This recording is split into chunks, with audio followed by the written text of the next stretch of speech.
fact, Paul's letter today gives us good reason to at least have pause about making sure we're following the right gospel. Did you notice how angry Paul's letter is? I mean, he basically comes right out of the gate with, he gives a quick greeting, and then, rather than say grace of peace and Christ be with you, or some sort of nice language like that, he starts off, hey, real quick, I want to remind you people, Jesus Christ died for you, okay? And that death that Jesus gave was to free you from the sins of this evil world. Well, if that's the third sentence in a letter you get, you sort of get an idea that maybe this is not going to be a happy letter, right? And then Paul goes on to lash out at these people. Why? Because they weren't obedient? Nope. Because they were obedient to the wrong gospel. How sure is Paul that it's the wrong gospel? First off, he curses the messengers. Curse those people who told you that. And then he goes further. He says, I'm going to tell you something else. Even if an angel told you that, curse that angel. That's a pretty bold statement. I mean, that's really coming out there saying, I don't care if a heavenly body told you to do this thing, it was terrible. And then he goes on to just really lash at them. How dare you, sir, turn your back on this true gospel? So, my suspicion is, folks that would come to church on Memorial Day weekend, even when the pastor is gone, are some devout folks. Right? So if you're like me, I'm worried about this scripture because this scripture is talking about being devout, getting the obedience part right, but following a false gospel. So I want to investigate a little bit about what that false gospel is that Paul was so upset about. Now I noticed in the translation that Jose read today, it uses message, which is good because it alleviates the confusion, but a lot of translations refer to this as gospel, and so that makes it necessary for me to start off by pointing out that obviously Paul was not talking about the first 4 books of our New Testament, right? I mean, the first 4 books of our New Testament were not written until after Paul wrote his letter, and in fact, they weren't included in a canon of Scripture until much after. Like, I mean, we're talking generations away, so we can easily sort of count that out. It's not talking about the gospel with a capital G, the first book. That's not what it's about. Well, so maybe he's talking about the Torah, right? Because, I mean, there was scripture around, right? Well, the thing is, we know from looking at Acts 15, where Luke tells the same story, that what Paul was really upset about was these missionaries said people had to become Jewish to become Christian. Specifically, they had to become circumcised. So, what Paul is saying is, what is this false gospel that's going to lead you into, to quote Tennyson, the jaws of death, the mouth of hell? What is it? It's putting scripture over gospel. Paul is attacking those who are putting the scripture, the Torah in his case, above the gospel.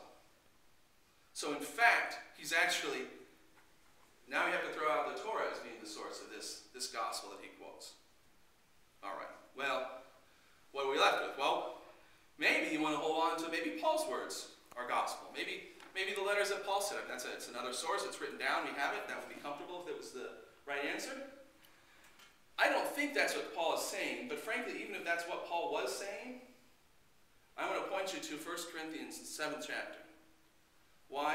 The 7th chapter in the 1 Corinthians, letter to the Corinthians, is where Paul talks about marriage. And Paul says, this is why you should get married. If you need to have sex so bad that you're going to do it anyway, then get married so it's not a sin.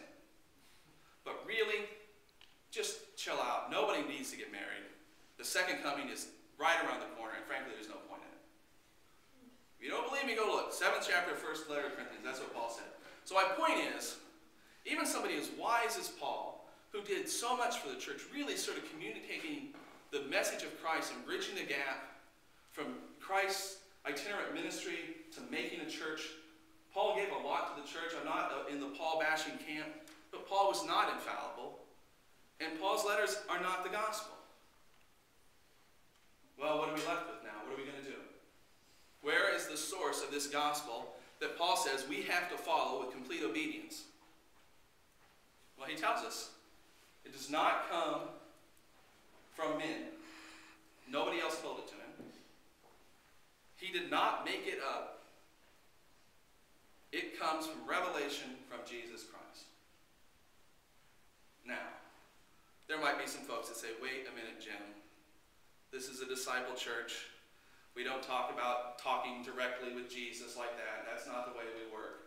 That's too out there, charismatic. And there might be other people that say, Jim, if you're saying it's just whatever Jesus tells us, that's no rules, that's too much free love, that's ridiculous. We have to have something more solid than that. Well, here's the problem with stuff that's more solid than that. In 1934, there was a church in Germany that stood up to the Nazis when the Nazis were co-opting the national church and were preaching the gospel of nationalism and of ethnicity. Okay? In the 1980s, there was the Worldwide Church of the Reformed Alliance of the Reformed Church, and they condemned the Dutch Reformed Church for accepting apartheid, right? In this country in the 1960s, there were black southern churches that stood up against Jim Crow, and guess what? There were churches opposing them. Do you think they could just rely on Scripture for those cases? Do you think the people that were relying on the false gospel of white supremacy didn't have Scriptures? Of course they had Scriptures. The Scripture is important and valuable, but it's not enough. It's not gospel. So you have to rely on the gospel in your heart. And it's not, you don't get to make it up, right? You have to seek that gospel from Jesus. You have to seek that gospel from reflection. However you are able to communicate in that way, that's your task. And we have another little hint from the Scripture about how you know whether you've got it right or not. It shouldn't be popular. Okay? We have this story from the Old Testament Scripture from the lectionary. It has to do with Elijah. And Elijah is telling Israel to get back in line with the covenant. And how does King Ahab address Elijah? He walks right up to him and he says, "You troubler of Israel, you troublemaker." He's just so mad at him. That's how he...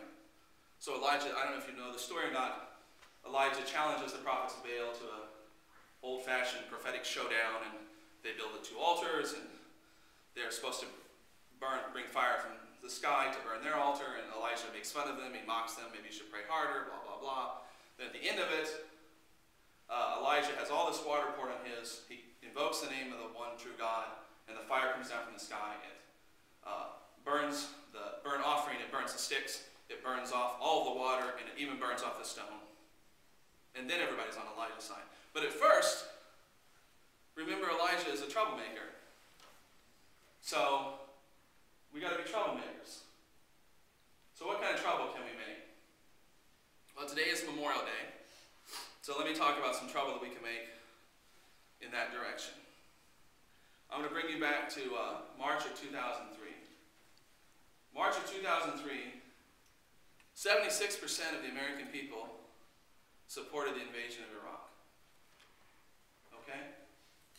Following the invasion of Iraq, President Bush's approval rating went up very significantly, almost 15%. It was the first and only time since September 11th that President Bush's approval rating went up. Otherwise, his approval rating is a straight decline from 92% in September 12th, straight down to about 22% before he left office. The only blip is when he invaded Iraq. Now, we know some stuff about invading Iraq now, right? We know that we lost 5,000 soldiers. We know that 30,000 soldiers are injured. We know that 1/3 of the soldiers that served one of those multiple tours there has come back with mental illness. We know, I knew a friend who, her husband deployed for 18 months. They had an infant daughter. Now, let me tell you something. I went on a 10-week deployment once with my submarine. The only danger I faced was getting the submarine underwater and back up from water. Nobody was shooting at us. And when I came home, my 10-month-old son did not recognize me. That's hard. And nobody was trying to kill me. And that's hard. Oh yeah, and let's not forget the 1 to 600,000 Iraqis that were killed in this war, have been killed so far in this war.